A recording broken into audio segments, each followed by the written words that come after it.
What's up, boys and girls? It's your host Zigila back with another video.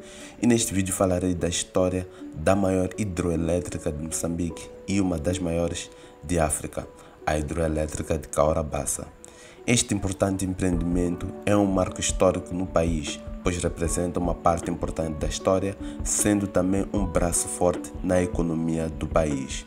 Mas antes de mais, inscreva-se no canal se ainda não é inscrito, deixe o seu gosto, comente e compartilhe este conteúdo com mais pessoas, pois isso ajuda no crescimento do canal. Feito isso, vamos direto ao vídeo. Cahora Bassa é o nome dado ao troço do rio Zambeze, onde as cachoeiras em que o rio se despenham tornam a navegação impossível. Na língua Nhungwe, falada na região de Tete, Cahora Bassa significa acabou o trabalho, pois o rio deixa de ser navegável a partir deste ponto. E como a barragem foi construída neste troço, acabou levando o mesmo nome. A barragem de Cahora Bassa está localizada a cerca de 125 km a noroeste de Tete, possuindo 171 metros de altura e 303 metros de largura na crista, possuindo um volume de 510 milhões de metros cúbicos, tornando assim Cahora Bassa o último megaprojeto construído em África durante a era da descolonização. Para percebermos a história por detrás desse grande empreendimento, teremos que voltar no tempo. Tudo começa na década de 50, onde Moçambique estava sob a governação do governo colonial português.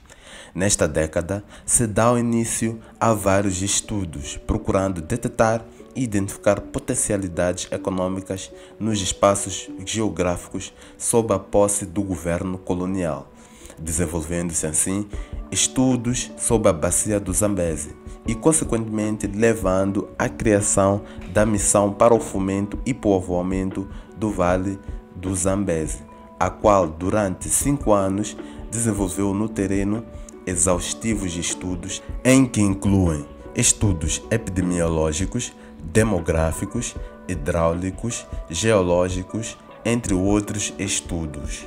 O motivo pela qual se teve a iniciativa de se estudar a bacia do Zambeze foi a necessidade que o governo na altura tinha de rentabilizar as colônias, porque a debilidade econômica do governo não permitia que se perspectivasse uma evolução com o enquadramento que havia na época.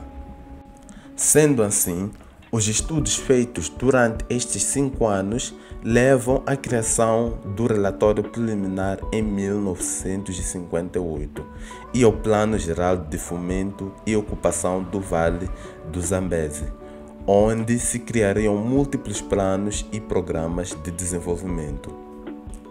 O relatório preliminar elaborado por consultores para estudos e projetos da hidrelétrica portuguesa foi concluído em 1958.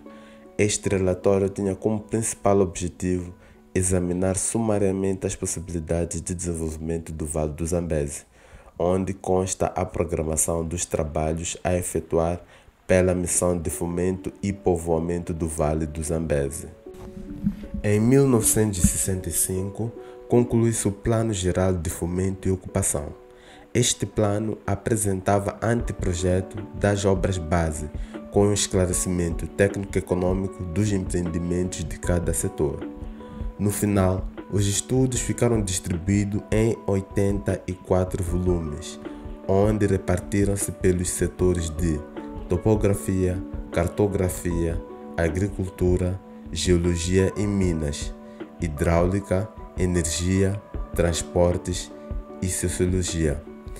A título de exemplo, temos no setor da hidráulica, fez-se uma investigação exaustiva do rio, afluentes e braços do delta, cheias, regadios. E no setor da energia, foram referenciadas as bacias hidrográficas com interesse energético, os locais para eventual construção de barragens e respectivas albufeiras e os anteprojetos desses aproveitamentos, onde estava incluído o projeto de Cahora Bassa. Para a construção e montagem da barragem de Cahora Bassa, lançou-se um concurso onde vários consórcios apresentaram suas propostas, num processo em que foram admitidos 3 consórcios, nomeadamente a ZAMCO, Zambezi Consórcio Hidroelétrico, constituído de empresas como a Siemens e Telefunken, Concassa, Cahora Bassa Consortium e Cahora Bassa Builders. O objetivo do concurso era tornar possível a execução e financiamento da primeira fase do projeto, começando pelas obras principais de construção civil, que incluía a construção das barragens de betão, construção de uma central subterrânea na margem sul, construção de uma subestação de comando e emissão e subestação de recepção de energia na África do Sul. Também estavam incluídas as obras de desvio provisório do rio Zambezi, bem como obras acessórias, tais como pavimentação da estrada com revestimento de betão asfáltico de Moatize até Matundo e do troço Xangara até Cahora Bassa, numa extensão de 183 km. Estava incluída também a construção do centro urbano no Planalto de Songo, dimensionado para albergar 9.000 habitantes. Este local fica a 9 km de distância da barragem, sendo que no final da execução da segunda fase, 430 habitações unifamiliares de vários tipos já haviam sido construídas. Apesar do projeto da barragem prever a produção de quantidades satisfatórias de energia, tinha que se entender que para viabilizar todo um sistema de produção e transporte de energia, não bastariam apenas condições ótimas para produzir em quantidades colossais, nem interesse técnico e nem apoio financeiro dos grandes grupos econômicos, mas sim era indispensável garantir que a produção estaria em condições economicamente satisfatórias. Sendo assim, com plena consciência dos interesses recíprocos, foi possível chegar a resultados finais satisfatórios para ambas partes. A barragem de Cahora Bassa foi concluída em 1974, sendo que o último dos 5 geradores de 425 MW foi instalado em 1979. Quanto ao seu sistema de distribuição, a barragem tem fornecido energia principalmente para a África do Sul, ao longo de 1.400 km de comprimento, com uma linha de transmissão de 530 kV, tornando-se assim uma das maiores barragens já construídas especificamente para exportar energia. E não é só a África do Sul que a barragem fornece energia, pois também fornece eletricidade para Maputo, Tete e as minas de carvão de Moatize, perto da cidade de Tete. Mas nem tudo são flores, pois apesar dos benefícios que este projeto proporciona a Moçambique, muitos precalços fizeram parte da jornada deste projeto. A título de exemplo, estima-se que cerca de 50.000 pessoas foram deslocadas durante a construção da barragem, sendo que cerca de 1 milhão de pessoas que vivem rio abaixo foram afetadas pelas consequências ecológicas para as férteis planícies agrícolas da região e pelo declínio de peixes e outras populações de animais selvagens das zonas úmidas. Outro evento significativo foi a guerra entre a Frente de Libertação de Moçambique e o governo colonial português. Para se ter uma ideia, a transmissão de energia para a África do Sul chegou a ser interrompida durante a Guerra Civil Moçambicana, mas retomada em meados da década de 1990.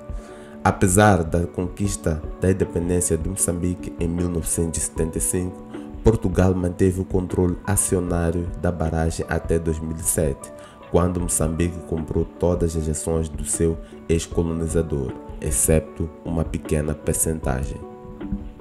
Sendo assim, até novembro de 2007, a barragem era explorada pela hidrelétrica de Cahora Bassa e detida conjuntamente por Moçambique, com uma comparticipação de 18%, sendo que Portugal detinha os restantes 82% do capital.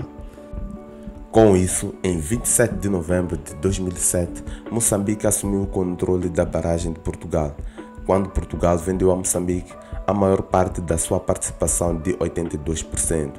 Este processo foi conduzido pelo ministro das Finanças na altura, que era o Fernando Teixeira dos Santos, a qual referiu que Portugal arrecadaria 950 milhões de dólares, aproximadamente 750 milhões de euros, com a venda da sua parte no maior projeto hidroelétrico da África Austral.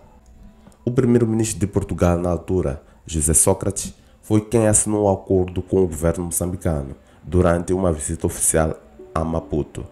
Com a negociação, Portugal manteve a participação de 15%, embora planeasse vender outros 10% numa fase a posterior ao investidor que seria proposto pelo governo moçambicano. Este acordo pôs fim a décadas de disputa entre Portugal e o seu antigo território pela empresa denominada Hidroelétrica de Cahora-Bassa, tornando assim Cahora-Bassa sobre a gestão moçambicana. Se gostou do vídeo, subscreva-se no canal se já não é inscrito, deixe o seu comentário, deixe o seu gosto e comente, pois isso contribui para o engajamento do canal. Até a próxima. Peace!